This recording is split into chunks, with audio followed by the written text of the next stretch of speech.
Good morning, good morning. Again? Yes, sir. তই বলে বিড়ি খাইছা কালি? No, sir. काय কৈছে sir? নগেনে আৰু বিল পিলা। এই বেটা পিলপিলা দেখছা তই? চুপ! তো আজি সমাজ বিজ্ঞানৰ প্ৰশ্ন এটা কৰিম তোমালোকক। পাৰিবি না? পাৰিম sir.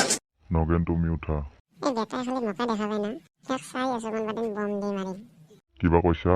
কোৱা নাই sir. তুমি কোৱা পৃথিৱীৰ আকাৰ কেনেকুৱা? গ'ল sir. ধুনীয়া ধুনীয়া তোমাৰ উত্তৰটো শুদ্ধ। এইবাৰ কোৱা তুমি কেনেকে বুজি পালা পৃথিৱী গোলাকাৰ বুলি এতিয়া আমাক বুজাই দিয়া। বুজি পাইও নুবুজা ভাবিছ। কি ক'লে শুনা নাই? মোৰ হাতত প্ৰমাণ আছে sir.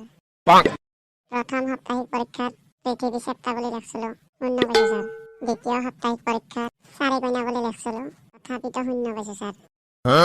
তৃতীয়বাৰ সাপ্তাহিক পৰীক্ষাত পৃথিৱী দীঘলা বুলি লিখিছিলো, তথাপিতো শূন্য পাইছো sir. তাৰ পাছৰ পৰীক্ষাত বহুত ভাবি চিন্তি লিখলো sir. পৃথিৱী তিন কইনা, তথাপিতো আপুনি কাটি দিছা।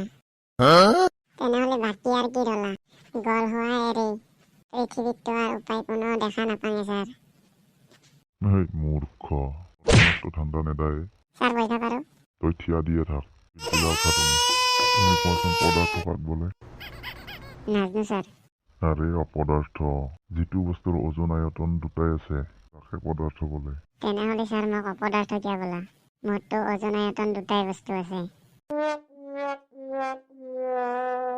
পিলপিলা তুমি কোৱাচোন সূৰ্য পশ্চিম ফালে কিয় নুঠে?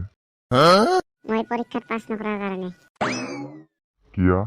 আমার মাদারে কইছে মই যিদিনাখানে পরীক্ষাত পাস করিম সূর্য পশ্চিম ফালে উঠব। মূৰ্খ দুটা নামিয়া নামি আইছে স্যাৰ। অফিচ ৰুমক পঢ়বি না? চলো বাহিৰত কালি পঢ়ি আনবি ভাল কৰি নহ'লে কথা বেয়া।